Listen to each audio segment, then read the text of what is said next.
मुख्यमंत्री योगी आदित्यनाथ चुनावी जनसभा को संबोधित करें। देखिए। और कोई अच्छा काम करता है उसे सत्ता के सिंहासन सौंपने का काम भी हमारी जनता जनार्दन करती है और इसलिए इसमें भागीदार बनना अपने लोकतंत्र को मजबूत करने जैसा है। और बहनों और भाइयों, इस लोकतंत्र के महापर्व में आपसे अपील करने के लिए मैं आया हूं आपके बीच में। आपने देश के अंदर कांग्रेस, सपा, बसपा के कार्यकाल को भी देखा है और भारतीय जनता पार्टी के नेतृत्व में मोदी जी के भी कार्यकाल को आपने देखा है। बहनों और भाइयों, दोनों के कार्यकाल आपके हैं। नीर चीर विवेक का परिचय देकर के हम सबको आज निर्णय लेने की स्थिति में आना होगा और मैं इसीलिए आपका आह्वान करने के लिए आया हूं कि 2014 के पहले का भारत, बहुत पुरानी बातों पे नहीं जाना चाहता, लेकिन मैं केवल 2014 के पहले का भारत और 2014 के बाद के भारत में ही आपसे चर्चा करना चाहता हूं। बहनों और भाइयों, 2014 के पहले का भारत दुनिया में सम्मान नहीं था, देश की सीमाएं सुरक्षित नहीं थी, आतंकवादी गतिविधियां बढ़ रही थी, जगह जगह विस्फोट हो रहे थे, नक्सलवाद तेजी के साथ पांव पसार रहा था और बहनों और भाइयों, विकास के कार्य ठप पड़े थे क्योंकि भ्रष्टाचार चरम पर था, गरीब कल्याणकारी योजनाएं ना के बराबर थी, बेटी और व्यापारी दोनों सुरक्षित थी और आस्था के साथ खिलवाड़ होता था। तब की सरकारें कहती थी, कांग्रेस की सरकार कहती थी कि राम हुए ही नहीं, कृष्ण हुए ही नहीं और समाज ना के बराबर थी, बेटी और व्यापारी दोनों सुरक्षित थी और आस्था के साथ खिलवाड़ होता था। तब की सरकारें कहती थी, कांग्रेस की सरकार कहती थी कि राम हुए ही नहीं, कृष्ण हुए ही नहीं और समाजवादी पार्टी के लोग कहते थे कि अगर जय श्री राम बोलोगे तो अंदर बंद कर देंगे और अयोध्या कोई जाएगा तो अयोध्या के बारे में कहते थे कि परिंदा भी पर नहीं मार सकता। बोलते थे ना, बोलते थे ना। और 2014 के बाद का भारत देखिए, दुनिया में सम्मान बढ़ रहा है, सीमाएं सुरक्षित हैं, आतंकवाद और नक्सलवाद पूरी तरह समाप्त हुआ है। अब तो कहीं जोर से पटाखा भी फट जाए ना तो सबसे पहले पाकिस्तान सफाई देता है कि नहीं, मेरा इसमें हाथ नहीं है, क्योंकि उसे मालूम है ये नया भारत है। नया भारत छेड़ता नहीं है, लेकिन कोई छेड़ता है तो छोड़ता भी नहीं है और इसीलिए पाकिस्तान सबसे पहले सफाई देता है, कहता साहब मेरा हाथ नहीं है। बहनों और भाइयों, एक तरफ सुरक्षा और सम्मान और दूसरी तरफ विकास और लोक कल्याण। विकास के कार्यों के लिए हाईवे, रेलवे, मेट्रो,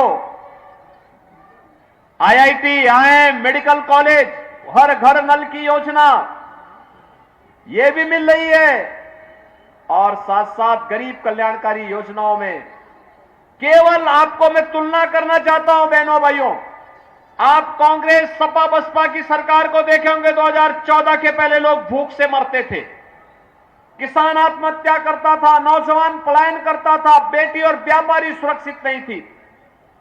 2014 के बाद पिछले 4 वर्ष से 80 करोड़ लोगों को फ्री में राशन की सुविधा मिल रही है कि नहीं मिल रही है?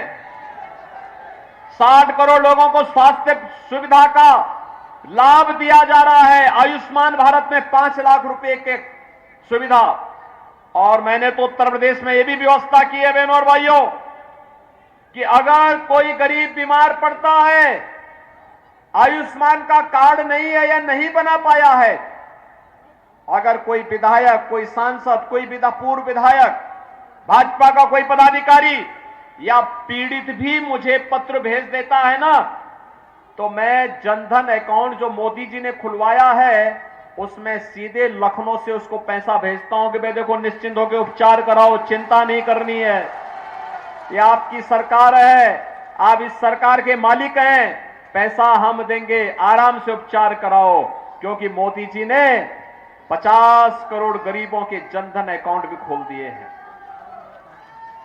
किसान आत्महत्या करता था कांग्रेस सपा बसपा की सरकार में, अब 12 करोड़ किसान को किसान सम्मान निधि मिल रहा है। नारी गरिमा की रक्षा के लिए घर घर शौचालय बन गए। और पहले तो ये कांग्रेस और सपा बसपा के लोग कैसे थे, रसोई गैस देते नहीं थे, केरोसिन ब्लैक हो जाता था, और अगर पर्व और त्योहार के दिन किसी ने अपने घर में रसोई गैस का सिलेंडर रखा है और सिलेंडर समाप्त हो गया और वो सिलेंडर लेने के लिए गया, सिलेंडर तो मिलता नहीं था, या तो पुलिस की लाठी बजती थी, और अगर घर सुरक्षित आ ही गया खाली सिलेंडर है तो घर में बेलना की मार अलग से पड़ती थी। यानी ये लोग बाहर भी पिटवाते थे, घर में भी पिटवाते थे। लेकिन बहनों और भाइयों, 10 करोड़ लोगों को फ्री में रसोई गैस का कनेक्शन आज मिल गया कि नहीं मिल गया? और आज हम आपको आश्वस्त कर रहे हैं, जिसके पास रसोई गैस का कनेक्शन नहीं, भाजपा के सांसद विधायक जो भी हैं, आप इनसे कह करके किसी भी एजेंसी में जाएंगे, आपको फ्री में कनेक्शन मिल जाएगा। 4 करोड़ गरीबों के लिए मकान बने, और बाकी जितने छूटे हैं सबको आश्वस्त कर दीजिए, इसके बाद अगले 5 वर्ष में बाकी सभी लोगों के आवास भी बनेंगे जिसके पास अपना आवास नहीं है। बहनों और भाइयों, सुरक्षा भी है, विकास भी है, गरीब कल्याण भी है, और इससे बढ़कर और भी है, वह है जो कभी नहीं हुआ वो आज हुआ है। रामलला का भव्य मंदिर भी बन गया है, बन गया है ना? क्या ये अयोध्या में रामलला का भव्य मंदिर सपा बसपा कांग्रेस के लोग बना पाते क्या? बना पाते क्या? ये लोग तो बोलते थे राम हुए ही नहीं, और जब राम मंदिर बन गया अब कहते राम तो सबके हैं, बोलते हैं ना? ये दोहरा चरित्र है इन लोगों का, ऐसे ही बोलेंगे। चुनाव जब आएगा तो आपके पास आएंगे कि आपको कहेंगे आप माई बाप हैं, और जब चुनाव के बाद फिर आके जब आपको पहचानेंगे भी नहीं, कहेंगे कि साहब वो फिल्मी एक गाना था ना, क्या था वो, कि क्या मेरे अंगने में तुम्हारा क्या, यही बोलेंगे ना। ये सपा बसपा कांग्रेस के लोगों का यही काम है, ये झूठ बहुत बोलते हैं। और मैनिफेस्टो किस प्रकार का बनाया है? मैनिफेस्टो कांग्रेस ने बनाया है, कहते हैं कि अगर कांग्रेस नेतृत्व की सरकार बन गई जिसको कि समाजवादी पार्टी समर्थन करेगी, तो उसके बारे में क्या कहते हैं कि हम लोग अल्पसंख्यकों के लिए खाने पीने की पूरी स्वतंत्रता देंगे, उनकी पसंद का खान पान। बहनों और भाइयों, मैं पूछना चाहता हूं, ऐसा कौन सा खान पान है जिसको बहुसंख्यक समाज नापसंद करता है और वे पसंद करते हैं? एक ही है, गौ माता है ना? आप मुझे बताओ, ये कांग्रेस और सपा बसपा वालों को, कांग्रेस और सपा बसपा वालों को क्या गौ माता को काटने की छूट देंगे क्या आप? क्या ये पाप करेंगे क्या? अरे ये पाप करने के लिए हम नहीं बैठे हैं, और अगर कोई पाप करने में भागीदार बनता है तो हम उसके साथ भागीदार नहीं बनेंगे, बल्कि गौ माता की रक्षा करने के लिए अपनी जान भी दे देंगे, लेकिन गौ माता का बाल बांका नहीं होने देंगे। और यही हमारी प्रवृत्ति रही है। अरे अयोध्या के राजा महाराज दिलीप ने तो गौ माता को शेर के मुंह से छुड़ाया था, और क्या कहा था? कहा था कि साहब, शेर को कहा कि मैं अपने को तुम्हें प्रस्तुत कर रहा हूं, लेकिन गौ माता को छेड़ना मत। जब ऐसे धर्मात्मा होते हैं तब बहनों और भाइयों, तब उस कुल में राम जैसा पुत्र पैदा होता है। साक्षात हरि विष्णु भगवान उस वहां जन्म लेते हैं, अवतार लेते हैं। और आज ये कांग्रेस और सपा के लोगों को क्या हो गया?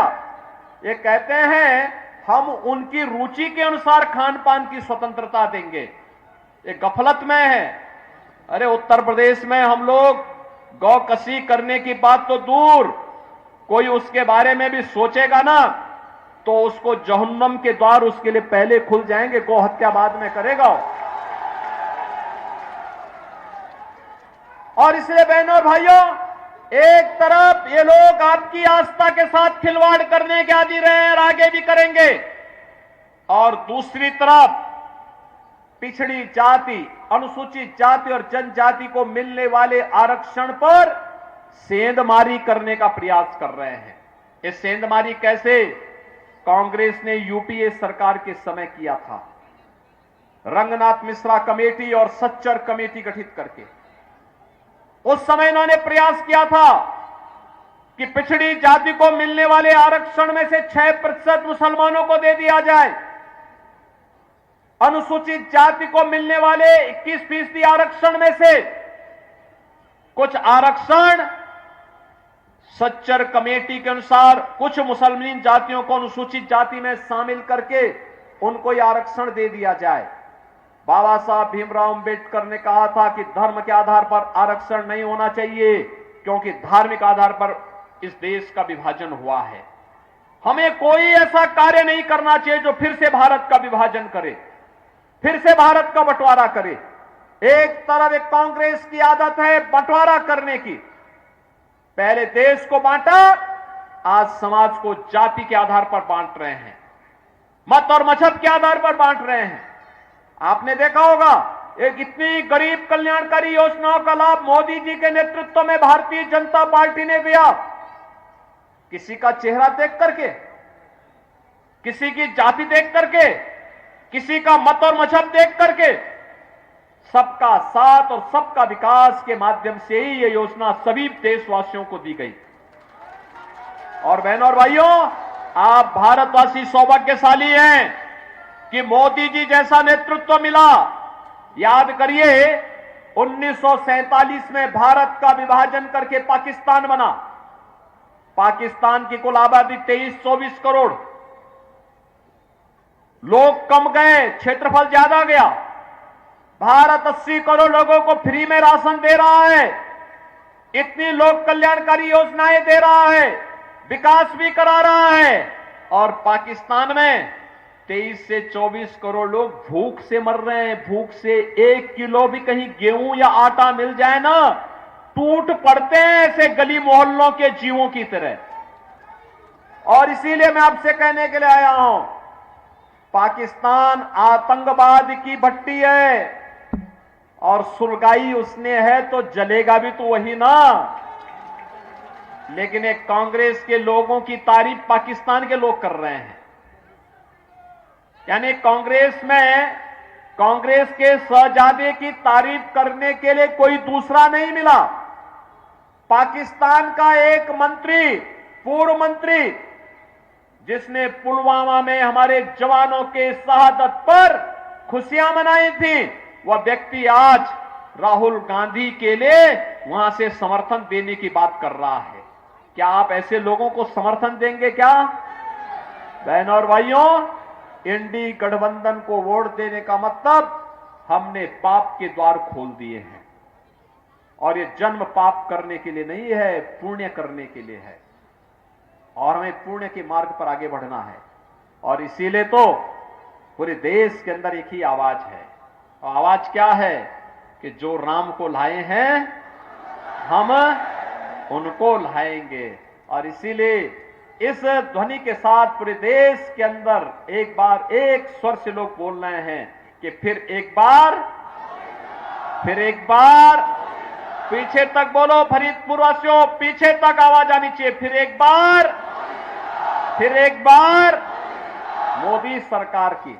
और मोदी सरकार के लिए यहां से धर्मेंद्र कश्यप को भारी बहुमत से विजयी बना के भेजना है ना। और बहनों और भाइयों, मैं इसीलिए आया हूं, मोदी जी का संदेशा और मेरा संदेशा भी घर घर पहुंचाइएगा, और बोलिए सुरक्षा भी और विकास की जिम्मेदारी भी हमारी। ये बड़े बड़े माफिया और गुंडे हैं ना, इनको भी राम नाम सत्य है की यात्रा में जिम्मेदारी भी हमारी। आपकी जिम्मेदारी है देश के विकास का सारथी बनकर के मोदी जी के नेतृत्व में भारत को विकास की नई बुलंदियों तक पहुंचाना। और हमारी भी आर्थिक इच्छा यही है, आत्मनिर्भर भारत बने। आत्मनिर्भर का मतलब हर माता, हर बहन, हर नौजवान, हर किसान, हर श्रमिक आत्मनिर्भर होगा। विकसित भारत का मतलब हर माता, हर बहन, हर नौजवान, हर व्यापारी, हर अन्नदाता किसान, हर श्रमिक और समाज का हर व्यक्ति विकसित होगा। क्या विकास कौन नहीं चाहता? हर एक का विकास होना चाहिए। और उस विकसित भारत की इस यात्रा को आगे बढ़ाने के लिए मोदी जी आवश्यक है, और मोदी जी के लिए धर्मेंद्र कश्यप आंवला से आवश्यक है। और इसीलिए आए हैं। 7 मई को चुनाव है। बहनों और भाइयों, केवल 3 दिन का समय आपके पास है, 4, 5 और 6।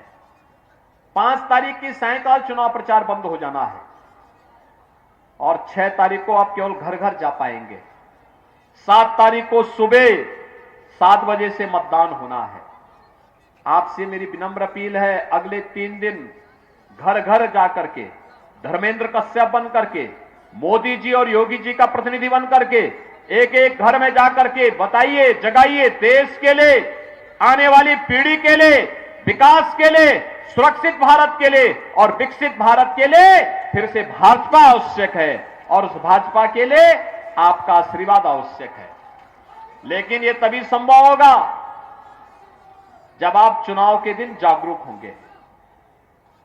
आप चाहते हैं ना मोदी जी प्रधानमंत्री बने? सभी लोग चाहते हैं, सभी लोग चाहते हैं। तो मोदी जी के प्रधानमंत्री बनने के लिए धर्मेंद्र कश्यप भी आवश्यक है। और धर्मेंद्र कश्यप के लिए आवश्यक होगा कि चुनाव के दिन सुबह 10 बजते बजते आधे वोट पड़ जाने चाहिए। सहमत हैं? सभी लोग सहमत हैं? धर्मेंद्र कश्यप को भारी बहुमत से विजयी बना के भेजेंगे। पूरा फरीदपुर, पूरा आंवला, जहां तक मेरी आवाज जा रही है सभी लोग बोलेंगे। सभी लोग सहमत हैं?